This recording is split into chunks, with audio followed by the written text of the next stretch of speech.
Fala galera que acompanha o Fantasy Cast, estamos de volta aí para o último programa antes da temporada realmente começar, né? A gente aqui está gravando um pouco depois do jogo que aconteceu já na quinta-feira, né? O jogo aí do Chiefs contra o Texans, mas a gente vai fazer análise da maioria dos jogos que vai acontecer agora no domingo.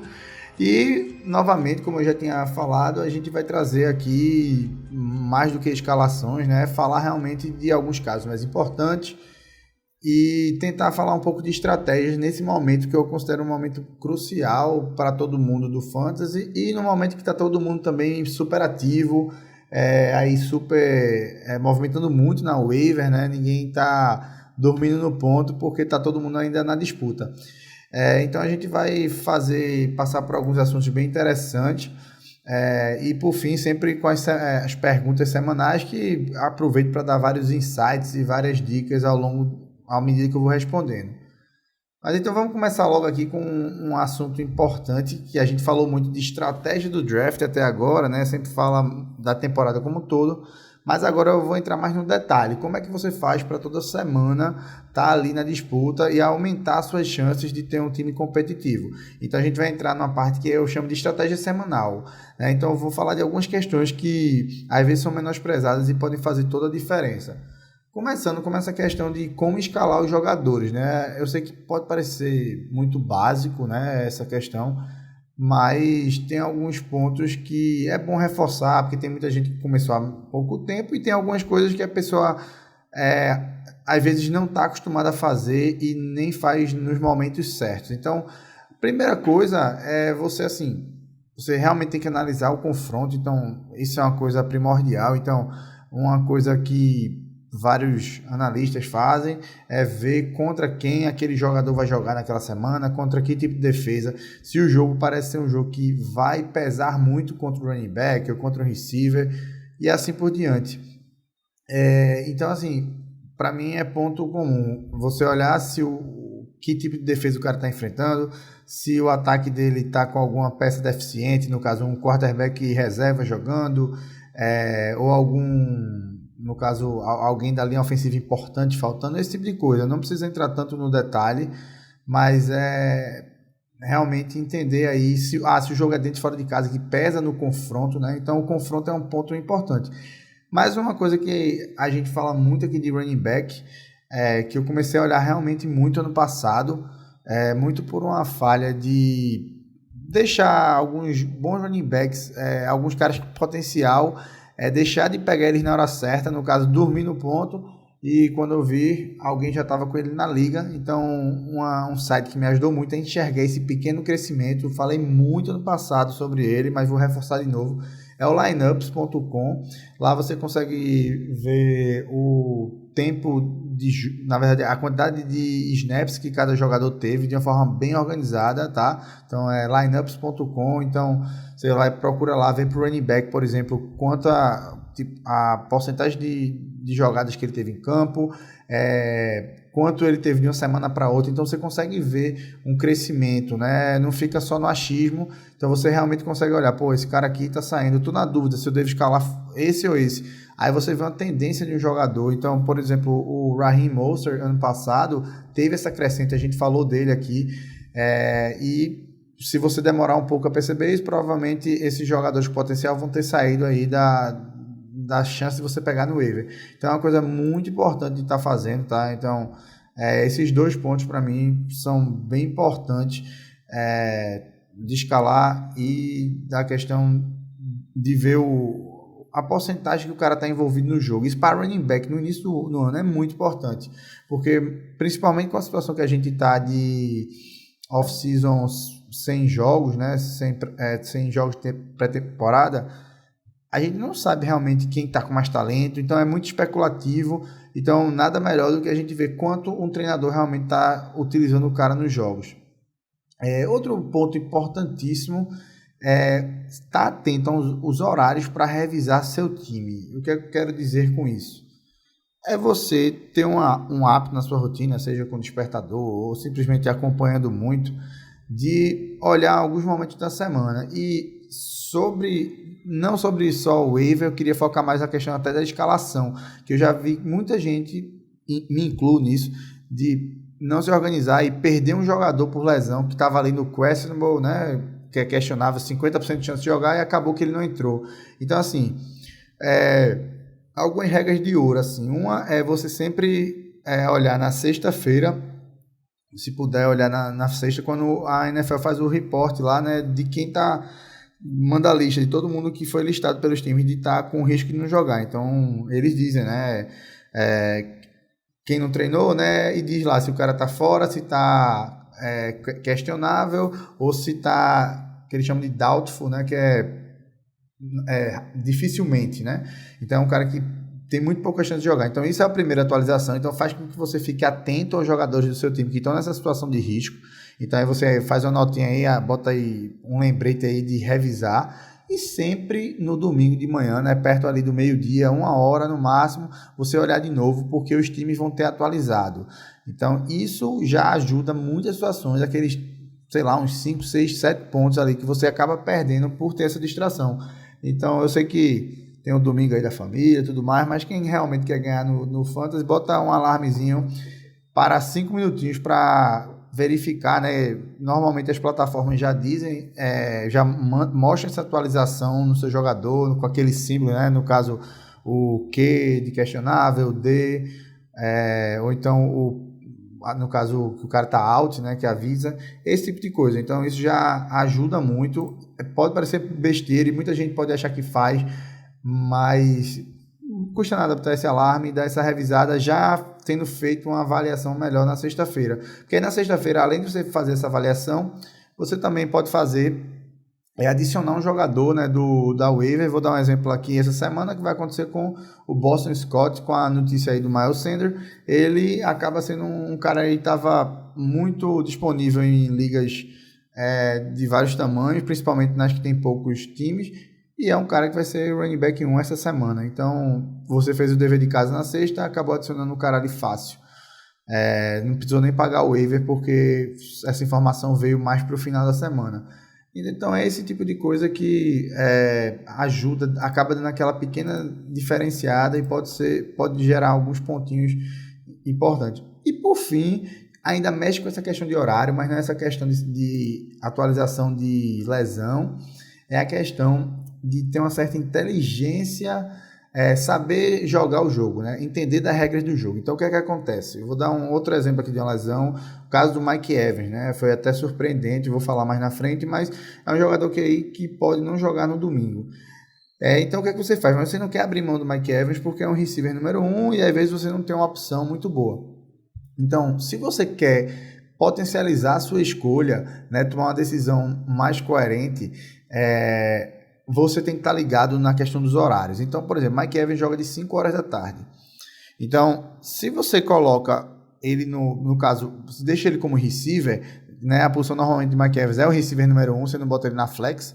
Então, o que é que acontece? Se você não fizer esse ajuste para botar ele na flex, se por algum acaso, de última hora, ele disser que não vai jogar e é o segundo horário, você pode ser que só tenha o jogador running back para escalar no lugar dele, por exemplo. Nenhum receiver disponível naquele horário, ou se é um receiver muito ruim que está na waiver e você não quer se livrar de nenhum receiver seu. Então, o que é que você faz? Primeira dica aumente sua probabilidade de conseguir fazer esse encaixe. Fazendo isso, para fazer isso, você precisa mudar o Mike Evans para a posição de flex. Né? No caso, ou pegando o jogador que está na posição de flex e botando na posição de receiver, por exemplo. Então, gastar as posições de running back e receiver separadas com jogadores que são 100% que vão jogar. E aí, você vai avaliando pelo horário. Então, outra coisa importante se você quer substituir o Mike Evans, ter mais tempo para decidir, para ver o report, porque ele é um jogador que vai ser decisão em cima da hora.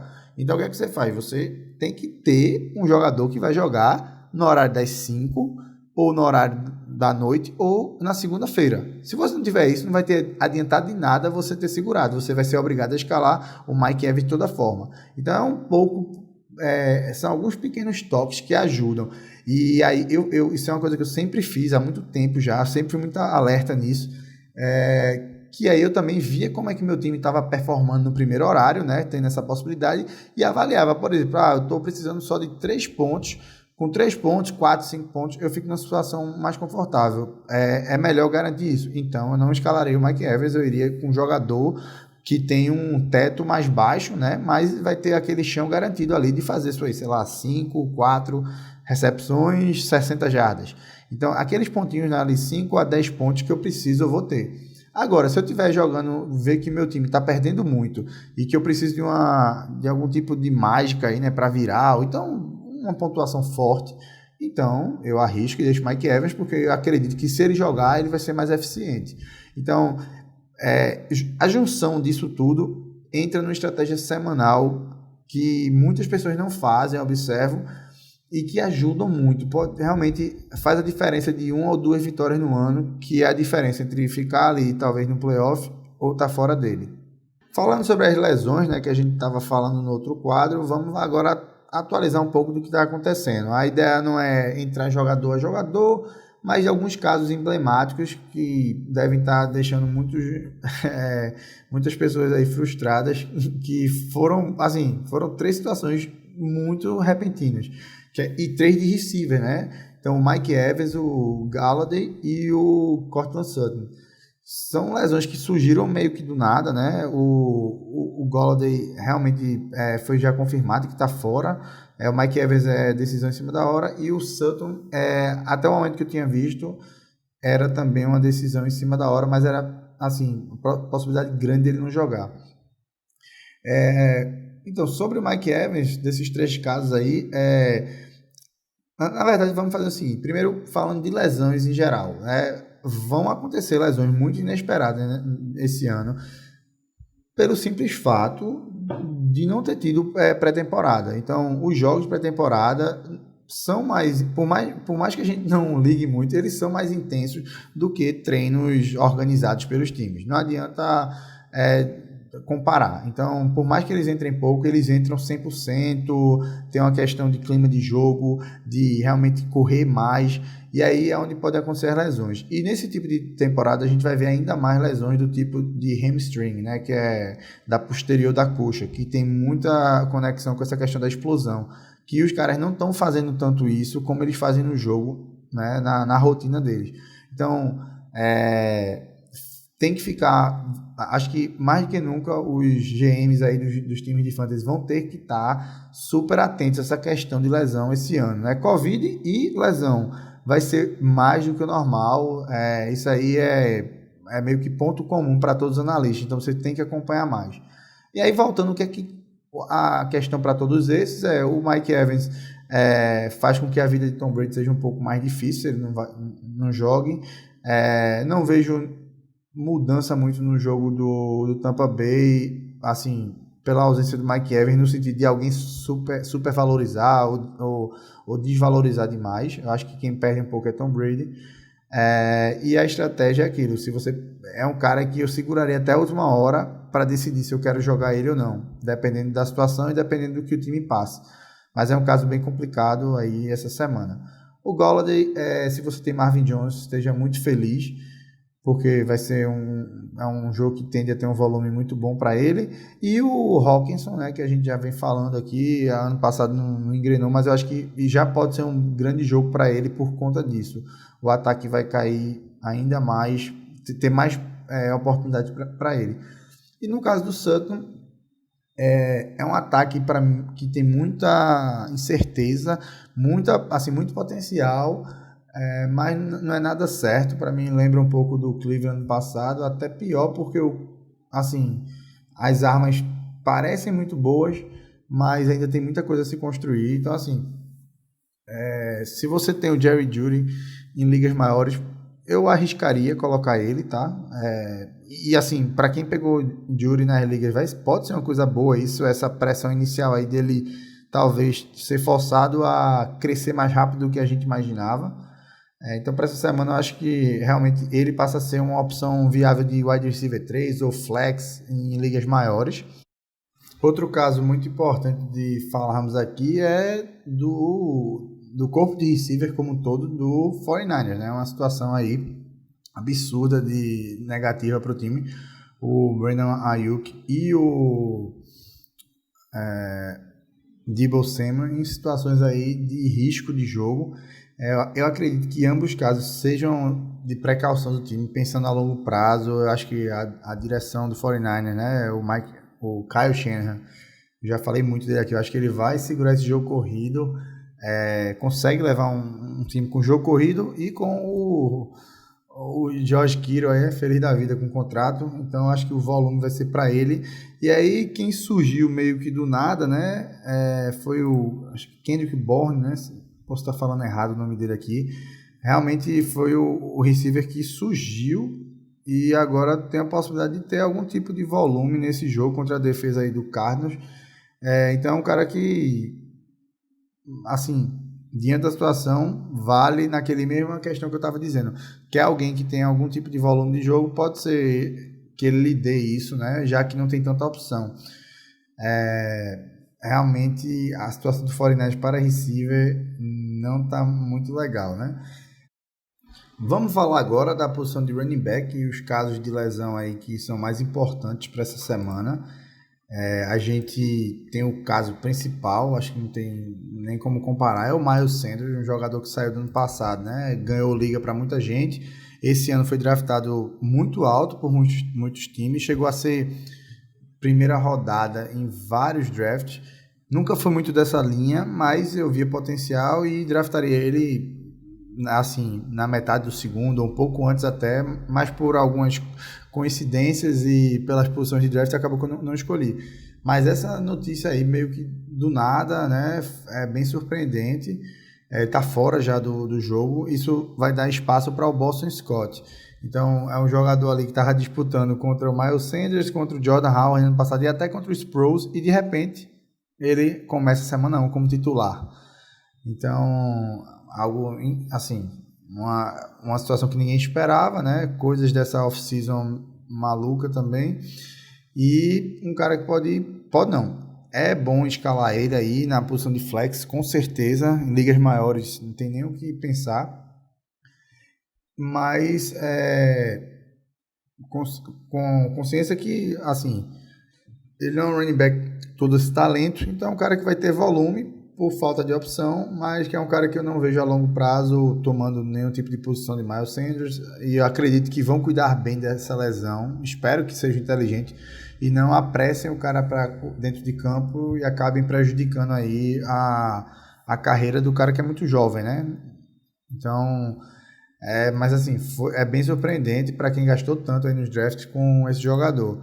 Outro caso também importante, que eu acho que é um perfil muito parecido, é o David Montgomery, né? O cara que ano passado tinha potencial, não jogou tanto, melhorou um pouco ao longo da temporada e começou esse ano com um pouco mais de expectativa, mas está aí com a situação aí de lesão, né?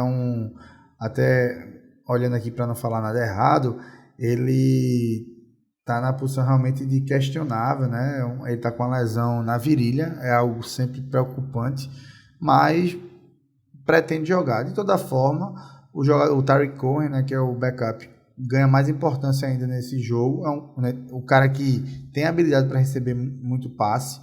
Então, em ligas maiores, eu acho que é uma boa opção de escalar, até porque eles vão jogar contra o Lions, que é uma defesa que é sempre, né, suspeita, aí, uma defesa que sempre tem, assim, não é uma defesa que costuma dar tanto trabalho, mesmo jogando em casa, né?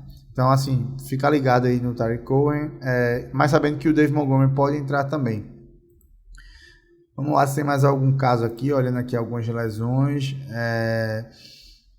Eu acho que, assim, os principais casos são esses, né, de running back. Ainda bem que o quarterback a gente não teve nenhuma lesão, né? Ainda bem que isso aí muda, não a vida só do fantasy, mas muda principalmente a NFL, né? Assistir a NFL 100% é bom com os quarterbacks titulares. Mas também quarterback para machucar no treino é muito difícil, até porque eles são intocáveis nos treinos, né? Já eram e hoje em dia mais ainda.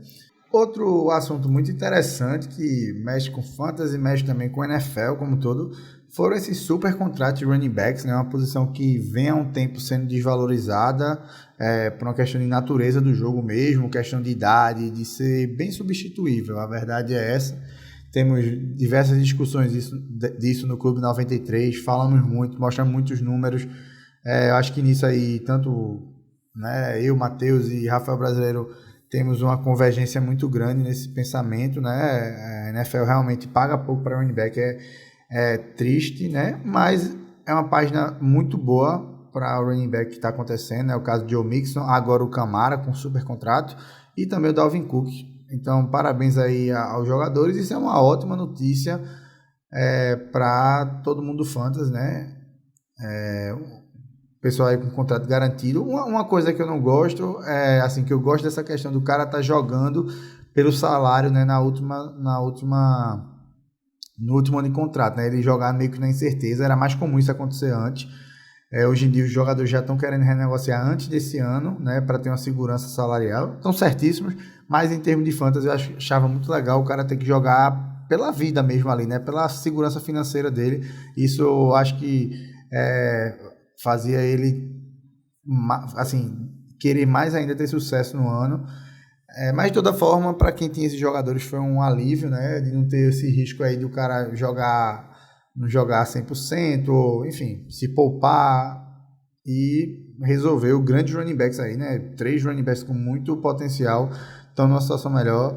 Então, esperem coisas boas desses caras, né? Os caras conseguiram o que queriam. Acho que essas primeiras semanas a gente deve ver uma produção boa de todos eles que eu acabei de falar, né? Desses 3 caras. Então, a notícia é legal. Acho que não é tão só de fantasy, mas é bom aí para quem tava. E também mexe com o pessoal que pegou em reservas. Então, quem foi atrás dos handcuffs, né? Esperando ali essa situação de holdout ou uma situação desse tipo, acho que ainda vale segurar pela questão das lesões e do Covid, mas não tem o mesmo valor que tinha, né? Então, se você estiver precisando rodar o time por essa semana, está precisando de profundidade, talvez eles comecem a valer um pouco menos e você pode se arriscar um pouco mais. Outra coisa importante aí, né, da semana 1, né, essa questão mesmo de tem que ter um pouco de calma. A minha dica principal é não correr tanto com as notícias. Entender que a semana 1, às vezes, a gente se apega demais à semana 1 sem entender bem como vai ser a longo prazo naquela temporada. Então a gente acaba jogando fora um jogador muito bom que a gente tinha, ou um cara com potencial no banco, porque alguém surgiu e eita, esse cara vai ser o primeiro. Calma, normalmente não é assim. Normalmente na NFL é muito comum as pessoas terem uma semana boa e depois simplesmente voltarem ao seu papel de reserva ou de ser um jogador regular, mas nada especial. Então vamos na calma aí, tá? Já adiantando, não faça nada muito absurdo ou muito arriscado. E também não se livrem de jogadores, não vendam jogadores muito na baixa, né? Então, primeira dica aí já. E a semana 1, lembrem, para mim o principal insight da semana 1. A semana 1 não é a temporada de fantasy, não é de jeito nenhum. Nem a semana 2, inclusive. Tenha um pouco mais de paciência, que olhar mais a construção e outros números do que os pontos de fantasy das 2 primeiras semanas.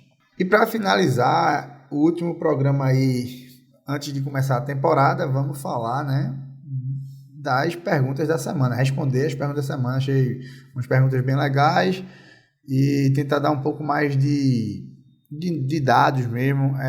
Uma indicação aí do nosso ouvinte Leandro, que vem acompanhando, elogiou o programa, e eu vou tentar realmente, a partir da próxima semana, fazer uma análise mais técnica de cada dos jogadores, fazer umas avaliações mais embasadas realmente em volume, em números, mostrar algumas projeções, né, utilizando algumas das ferramentas que eu já falei aqui, como lineups, por exemplo, né, para running back é sensacional, para receivers, por exemplo, o Fantasy Pro já tem uma lista de targets que é muito bom, né, que é a quantidade de lançamentos que ele teve na direção. Isso aí já diz muita coisa, diz mais do que o número da semana, é muito mais importante.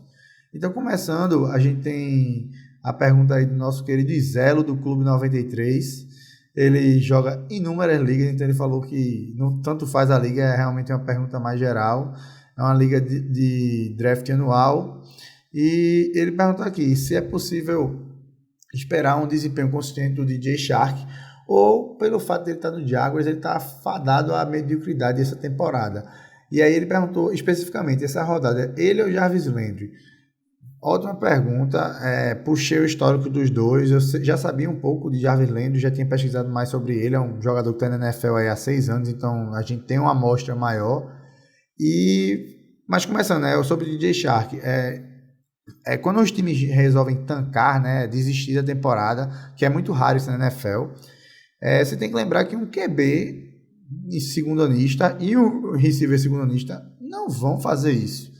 Mesmo que o GM queira, mesmo que esteja todo mundo pensando que eles querem ir atrás de Trevor Lawrence, e principalmente por isso o cara vai querer mostrar serviço. Eu acho que NFL, por pior que um ataque seja, ele ainda vai ter um mínimo ali de 3.500 jardas lançadas no padrão de hoje em dia, e um receiver número 1 normalmente vai ter perto das suas 1.000 jardas. Coisa que ele já teve no primeiro ano, né? O DJ Chark já teve isso, teve 8 touchdowns.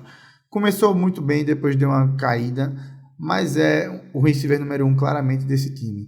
Então, não acho que ele está fadado à mediocridade, porque o QB dele não é tão dependente, né? Não é um QB tão ruim. A gente viu que foi um bom QB para a situação que ele foi jogado. Ele foi jogado no fogo e conseguiu, pelo menos, fazer uma graça aí no ano passado, né? Então, eu acredito que o DJ Chark tem potencial, é um receiver que vale a pena estar sendo escalado semanalmente, a não ser que realmente algo muito estranho aconteça. Não acho que ele sofre tanto com a situação tão ruim do Jaguars. E entre ele e Jarvis Landry, aí dá até uma contextualizada de números. Jarvis Landry é o senhor estabilidade na NFL, né? Ele não perde jogo, né? Ele nunca se lesiona. Um cara que está aí, na verdade, 6 temporadas, tem uma média de aproximadamente aí 90 recepções por ano, 90 e poucas, né? Em Cleveland 80 e poucas, cerca de 1.100 jardas e seus 5 touchdowns. Ele realmente faz muito pouco touchdowns. Ele tem um perfil de ser um slot ali que não pontua tanto. Também jogou em times com ataques ruins, né? Ataques que nunca foram grandes ataques, né? O Dolphins e o Browns. O Browns tem muita coisa no papel, mas na prática não fez muito ano passado. Então, Jarvis Landry vai lhe dar 6 recepções, 70 jardas no jogo e menos que meio touchdown, né? Se isso é possível, mas só para entender que ele não é garantido de touchdown toda a rodada. Então, você está falando ali de um jogador que vai variar dos seus mínimos de 7 pontos, 7, 8 pontos, e pode chegar até uns 15, nada muito mais que isso. Já o caso de DJ Chark é um cara que claramente pode fazer 2 touchdowns no jogo, ter 6, 7, 8 recepções e fazer uma pontuação boa. Ele está jogando contra a defesa do Colts, né, essa semana, que é uma defesa boa, mas na secundária não é a parte mais especial da defesa, né? Então, volta para aquela questão, você precisa de muito ponto desse jogador, ou você precisa realmente garantir uns 8 pontos? Landry é seu primeiro receiver, ou ele é uma opção? Se ele for o primeiro receiver, né, se for um receiver que precisa pontuar bem, eu prefiro ir na linha mais do DJ Chark, né, do que do Landry. Mas se eu já tenho um volume bom, eu boto o Landry para ganhar aqueles pontinhos que é certo que ele vai fazer 8 pontos. Então é mais ou menos por aí. Espero não ter ficado muito em cima do muro, tá, Iselo? Mas acho que tem que entender o time melhor. Não adianta eu falar aqui. Acho que você tem que ponderar como é que seu time vai se beneficiar mais e tem que ver seu adversário, enfim, e aquela questão dos horários, né? Até o caso do Landry, eu acho que vai jogar no primeiro horário, e DJ Chark também. Então você não tem tanta escolha, você tem que acabar colocando. A segunda pergunta que a gente vai falar hoje aqui, né, puxando aqui das perguntas do FantasyCast, é a pergunta do nosso querido Eduardo Palácio, que mandou várias perguntas. Vou tentar juntar algumas, várias perguntas de uma vez só. Enquanto isso, meu apoio aqui, meu computador deu uma pequena falha para ver as perguntas. Vamos lá voltar aqui. Pronto, estamos de volta aqui. Palácio perguntou numa trade entre Chris Thompson e Jerry Jeudy, né, quem é que venceria? É uma trade muito difícil de analisar assim, sem referência, tá? Mas com a situação de Cortland Sutton, eu prefiro Jerry Jeudy. Eu vejo o Chris Thompson numa situação ali quebra-galho em Jacksonville. Running back sofrem mais com essa questão do time estar desestruturado. Então, a linha ofensiva, eu acho que ele sofre mais do que um receiver, por exemplo. Então, e outra coisa, é um time que deve jogar atrás do placar, tudo mais. Então, não vejo o Chris Thompson com valor a longo prazo, assim como em Washington também, ele pontuava bem em uns jogos, ele era difícil. Então, eu prefiro acreditar mais no Jeudy. Então, quem tiver pensando nessa troca aí para pegar o Chris Thompson, para mim não faz muito sentido.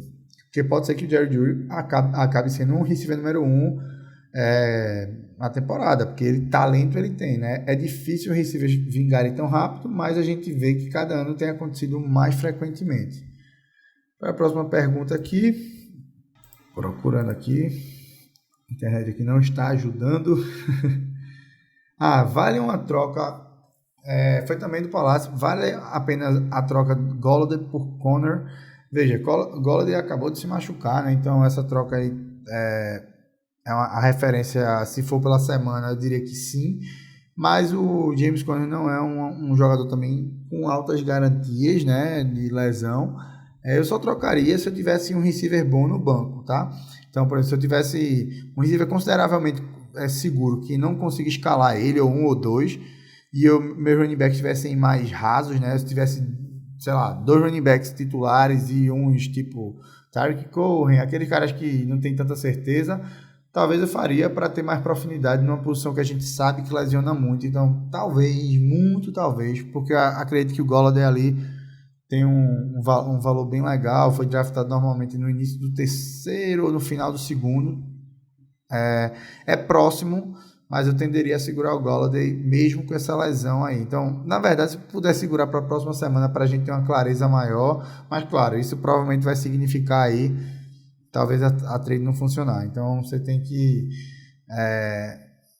assim, pode ser um chute, né, arriscar que dê um benefício muito grande na frente. E por hoje é só, pessoal, a gente fica por aqui. Próxima semana aí a gente deve voltar com muita informação nova. A gente sabe como a primeira semana da NFL é sempre uma loucura. Muito jogador que a gente não espera que pontue acaba surpreendendo. Alguém vai fazer uns 3 touchdowns, alguém vai ser coroado já aí como um grande achado na temporada, mas vamos com calma. Próxima semana a gente faz uma análise de caso a caso, tenta trazer o máximo de números para vocês, para a gente tentar ser o mais racional e não agir com emoção assim no impulso dessa primeira rodada. Então é isso, valeu aí galera por acompanhar, a gente se vê próxima semana. Um abraço. Vamos esperar aí capítulos cenas para o próximo capítulo da semana que vem. E é isso, um forte abraço e a gente se vê por aí.